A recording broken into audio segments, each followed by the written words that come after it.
Hello. Now, whether you're buying property as a place to live or as an investment, you'll want to make sure that you've bought wisely. Yes, it's difficult to find, but what you're looking for is value for money. And one place you might be able to find that is at the auction.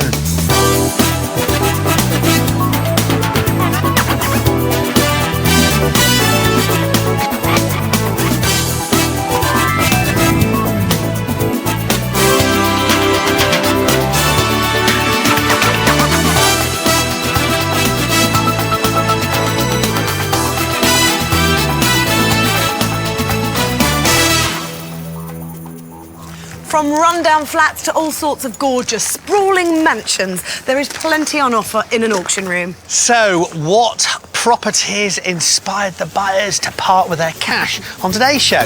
Let's find out. And in Northumberland, some things are heading south in this semi. Not good at all. So, good, bad. All these properties were sold at auction. We'll find out who bought them and what they paid for them when they went under the hammer. So,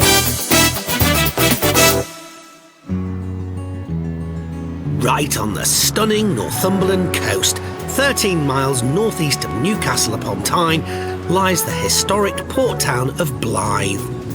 I won't be a pot in a stone, just somebody there keeping you warm. I won't be a pot in a stone, I want nothing at all. Its port is a major industry here, handling 1.5 million tonnes of cargo every year. The shipment of paper and pulp from Scandinavia flows through here to supply the newspaper industries of Scotland and England. But just look at the fabulous South Beach. A property here has to be worth a look, even though on the day I visited, the weather had turned just a little soggy. So, what was on offer at the auction? Well, for a very attractive guide price of £15,000 plus a 2-bedroomed end-of-terrace house. Well, let's hope the state of the property inside is better than the weather. Nice big staircase leading up to the bedrooms and stuff, and then into a really good-sized room. Now, decoration-wise, it needs a bit of sorting out, but strip the floorboards and new wallpaper and paint the ceiling and stuff, and this would be a really lovely room. Because look at the size of the ceilings. Fantastic. And so it's not a huge space, but because you've got these huge ceilings, it really actually feels really, really nice. However, that was the good bit. The bad bit is back here. Nice bit of understairs cupboard, and then that complete disaster of a kitchen. I mean, I say it's a kitchen, it's basically just got that one unit in there. Not good at all. So, good, bad. it doesn't matter if she's good or bad. It doesn't matter if she's good or bad. She's still saying you're mad. It doesn't matter if she's good or bad. It doesn't matter if she's good or bad. But some hard graft could turn the bad and good to great. There's obvious evidence of fire damage here, but that's not the only reason the kitchen feels so gloomy. Apart from that small skylight, there are no windows in here. It looks like there may have been one at one time, but it's since been bricked up. You'd really want to open that up again and let the light flood in here if you can.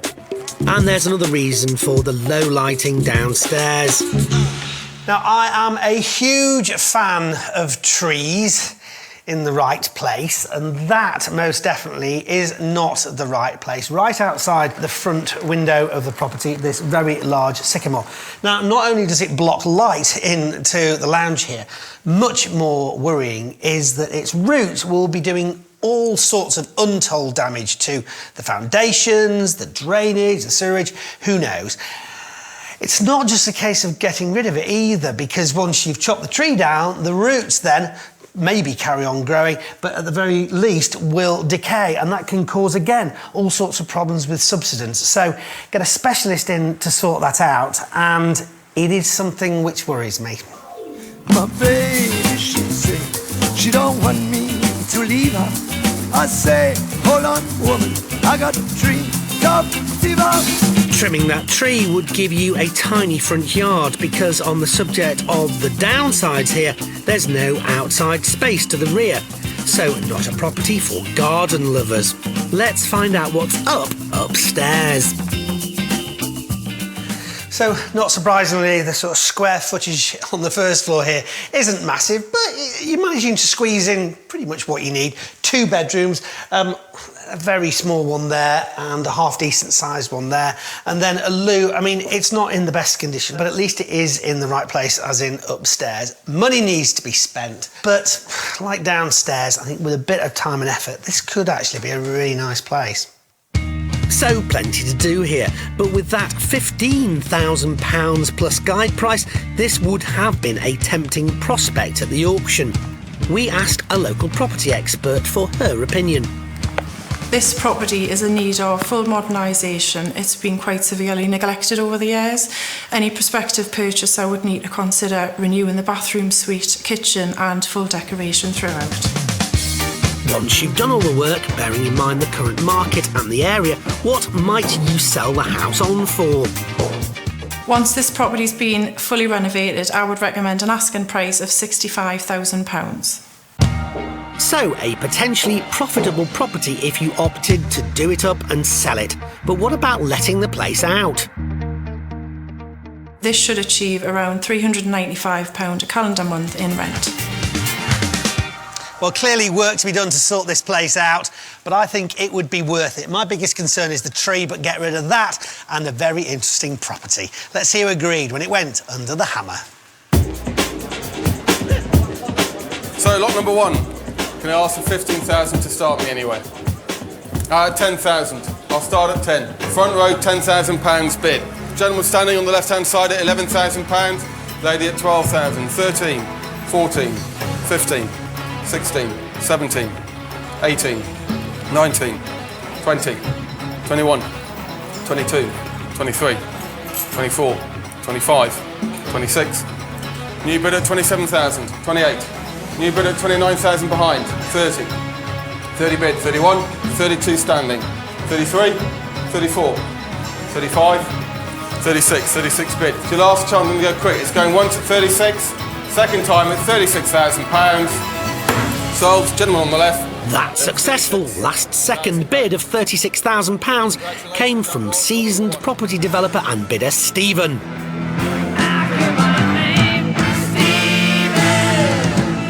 He has a rental portfolio of 40 properties, many of them bought at auction. However, this time he was doing someone else's bidding.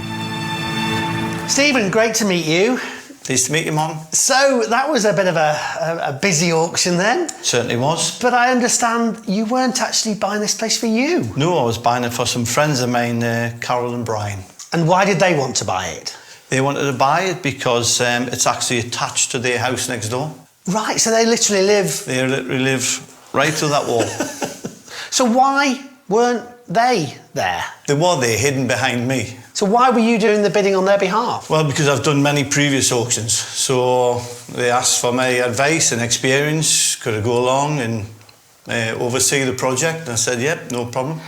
So why were they so keen to buy this then? Well, at first I thought they would probably want to knock through and just add to their own property.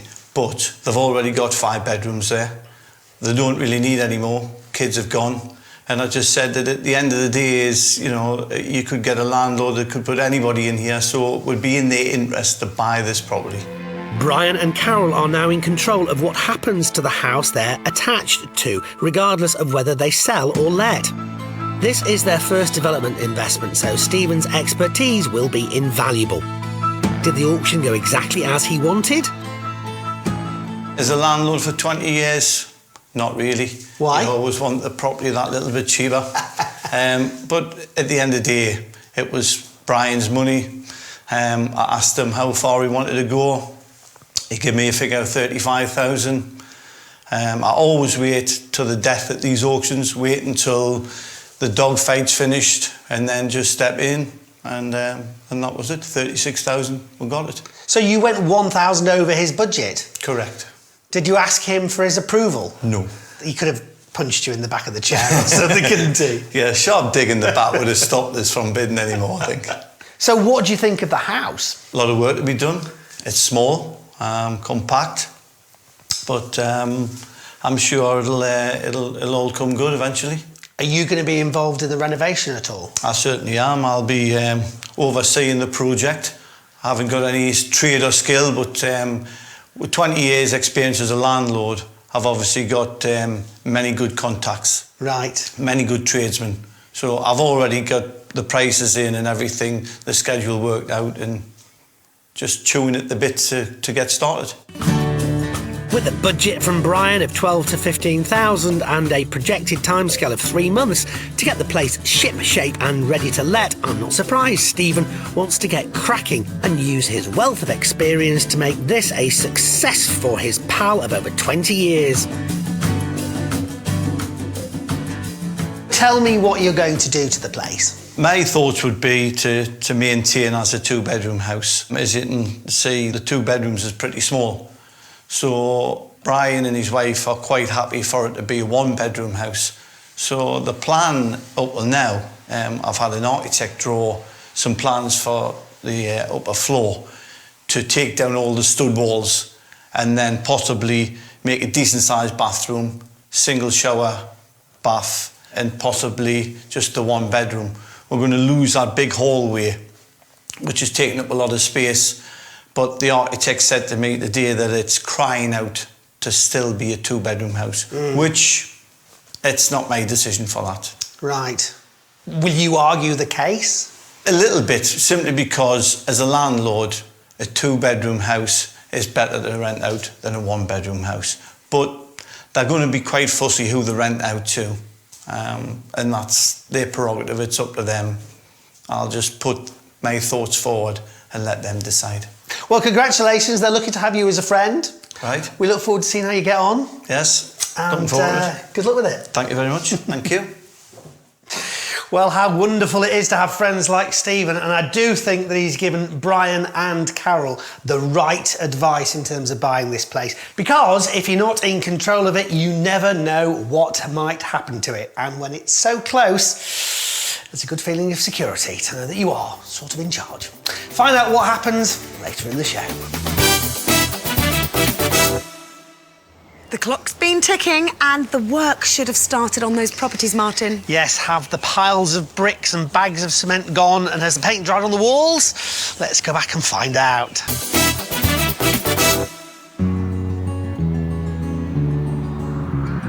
We're back in the Northumberland port town of Blyth, where £36,000 bagged this 2-bedroom end of terrace property. Stephen made the bid and was going to project manage for his friends Brian and Carol once the question over the number of bedrooms had been answered.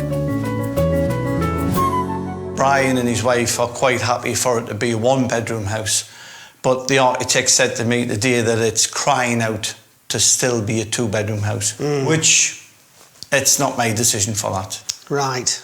Will you argue the case? A little bit, simply because as a landlord, a 2-bedroom house is better to rent out than a 1-bedroom house. Once that was resolved, Stephen set to work. The property had been fire damaged, had a huge and overpowering sycamore tree blocking the front windows, and needed a complete overhaul from top to bottom. We're back to catch up with Stephen 12 weeks on.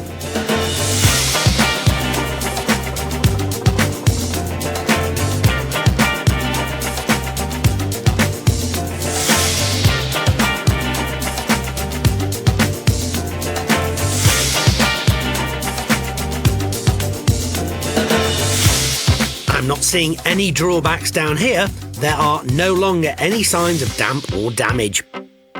We'll upstairs follow suit.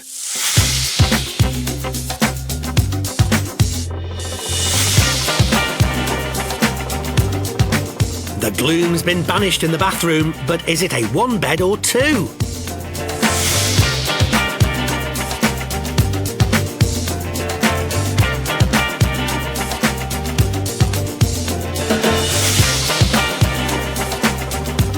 Despite some initial debate, they've decided to keep the 2 bedrooms upstairs and added a little extra space to each by incorporating some of what was the landing.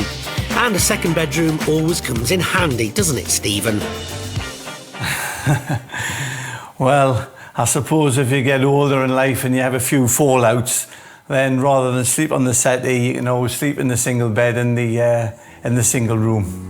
Here's hoping there were no fallouts on this job, particularly as Stephen's been friends with Carol and Brian for 20 years. It's been enjoyable because it's handy having Brian next door. It's their house and their money. So all I did was keep giving Brian a knock and his wife Carol, ask their opinion, certain things that they wanted done or not done. And basically the mistake was going into Brian's after lunch, because you always got a glass of wine. So we managed to just have the 1 glass and then get back on with the job. I think the job he's done here is fantastic, and just check out the outside now. That troublesome tree took Stephen, a tree surgeon and a digger 2.5 days to chop down. Carol and Brian decided a spruce-up was in order, so they've matched the paintwork and garden wall to their own property. Inside, the finish isn't just cosmetic. There's a new damp-proof course, new wiring, and the walls have been replastered. New windows include that previously bricked-up kitchen window and a skylight.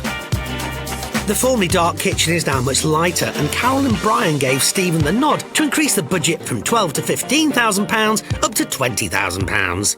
It's a lot of money to spend on a house. It was nice to think that they trusted me to take control and manage the project. It gives you a nice sense of trust. So I think it'll only help our relationship between me and Brian and Carol. I know they're very, very pleased with how the job's turned out. And they're not the only ones. We've had plenty of the neighbours passing and commenting how nice the property looked and it would enhance the value of their properties. So as a joke, I said to one of them, yeah, we've probably increased your value of your properties by about 10,000. So when the job's finished, we're going to collect 2,000 off each of them towards Brian's cost, I think. The property cost £36,000 at auction, so added to the £20,000 for the work, the total outlay here was £56,000. Can Carol and Brian recover their costs? We invited 2 local estate agents to the new and improved house to hear their thoughts. Refurbishment of this property has been done to a very good standard. The curb appeal, more than anything, when you drive up to the property, that's difference from before with the stonework and obviously the new door. Internally, the work has been done to quite a high standard. All neutral colours, neutral carpets, new bathroom and fitted kitchen. I'm very impressed with the property. You've got reasonable sized lounge, nice refurbished kitchen with a hob and oven in, etc. Upstairs has to the 2 bedrooms, a well refurbished bathroom, and I don't think we'd have too much problems renting it. Selling it might be slightly different, but renting it out we shouldn't have too much problems at all. The reasoning behind the purchase was for Brian and Carol to be in control of who lived there. So they have no intention of selling anytime soon, but the estate agents did value it at between £60,000 and £75,000, which would give them a pre-tax profit of between £4,000 and £19,000. However, the plan here is rental, so what could this 2-bed house achieve for that? I would say between £400 per calendar month and £425 per calendar month. I would suggest that we rent this property out at a figure of £375 to £400 per calendar month. I think on the rental market they would be happy with the sort of 400 to 425. I think they'll easily achieve that once somebody comes in and sees how well the house has been done. I'm sure that'll attract quite a few people. £425 per calendar month would mean a whopping yield of over 9%. Does Stephen think that may encourage Brian and Carol to get as enthusiastic about property renovation as he is? I think this opportunity to buy a property next door to them is a one-off. I don't think they'll ever go back into property investment. Not like myself. I think they'll be happy just to stay happily retired. Well, join us next time when we meet more plucky auction buyers trying to make a killing on property or just trying to find a place to live. Well, look forward to seeing you then. Goodbye. Goodbye. Goodbye.